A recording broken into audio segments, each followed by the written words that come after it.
and Really? he absolutely delivered. Right. So was it a I gave case him a of... co-producer credit for the film. Well done to him. On that basis, for getting... Was it mostly Chris Martin, or was it the whole Coldplay? Is that how it works? I think it goes with their ethos. Their latest album is about refugees, a big cause for them. So it sort of ticked those boxes. Phil Harvey, who is one of the managers, creative director, he saw the film, really liked it. He said, look, Rich, we want to support the film, social media, etc. What do you need? And he actually helped me raise some money for it as well, because it was entirely self-funded, this film. Right. So we're going to hear the trailer right now, and then we can talk more about it after this.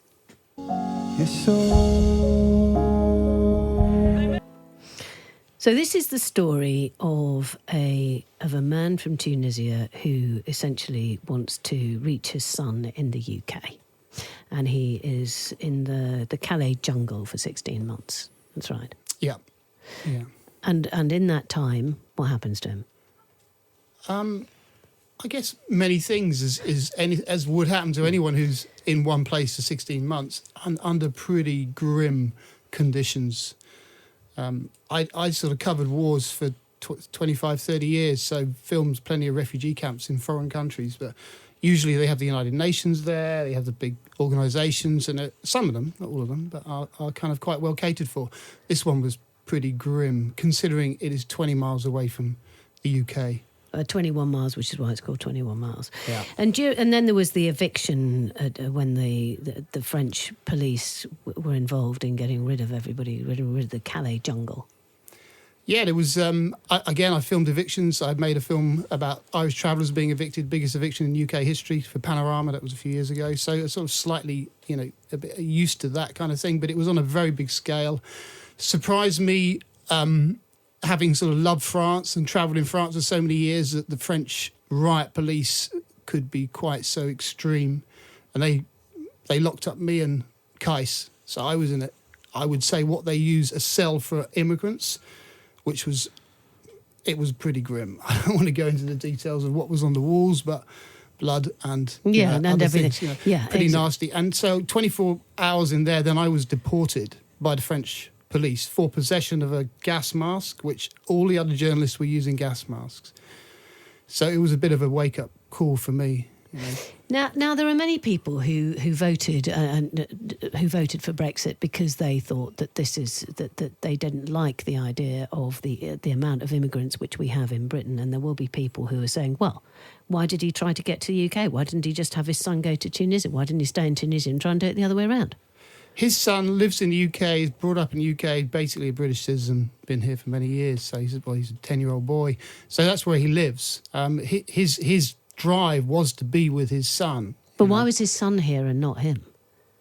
Because it's complicated. It's story. complicated. I mean, I could go into the details, but he's ended up on one side of a border, trying to get in, not finding any legal ways. I don't personally know the legal ways that he tried or pushed to get in, but it was difficult, he said. So he then opted for this other route, which at that time there was quite a few people coming in through the trains and getting into cargo containers. We know what happens with we know what happens with traffickers and with containers and it's brutal. And I mean the rackets that run the trafficking is pretty brutal there. Was there brutal there too, and I think it still is. Yeah, but nevertheless there is this question: why would you risk this much hideousness to get to Britain? I suppose for many of these people. You've got many coming from Sudan, many from Afghanistan. The big majorities of people in the Calais jungle were Sudanese and Afghans. I mean, they're coming from a place where it's pretty, the alternatives are far worse. Imprisonment, torture, violence. So for them, it's not such a big risk to then walk. Like two boys I filmed, 15-year-old Afghan kids, pretty much walked over a year and a half to get to Calais. To find a way. They were 14, 15, maybe even younger when they started.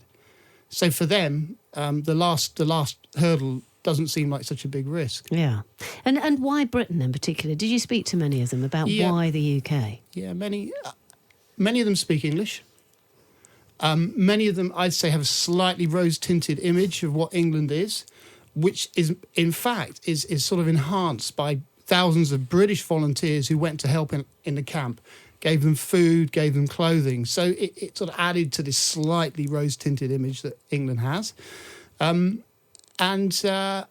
biggest reason was they have communities here.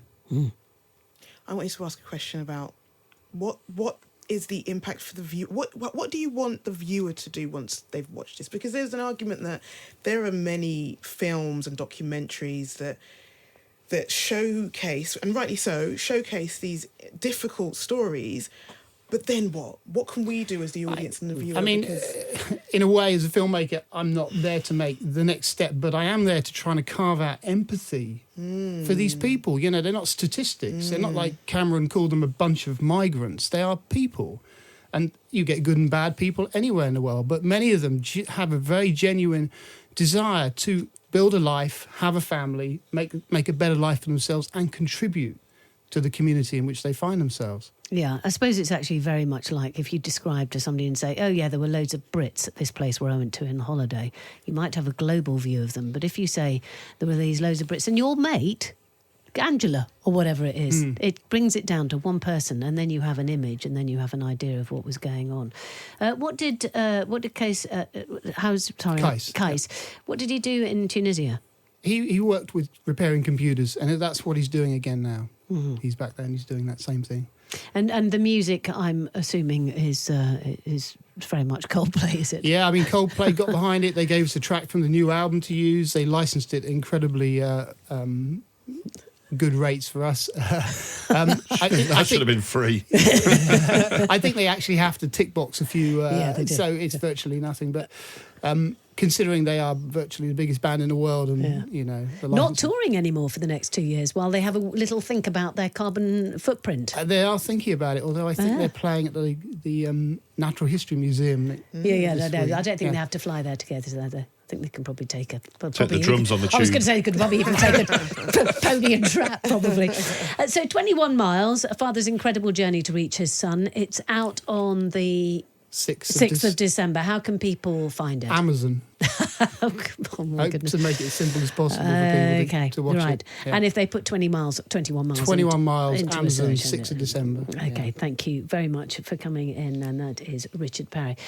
You're listening to Penny Smith on Talk Radio with the Times. Know your times. The time is 9:41. Across the UK, online and on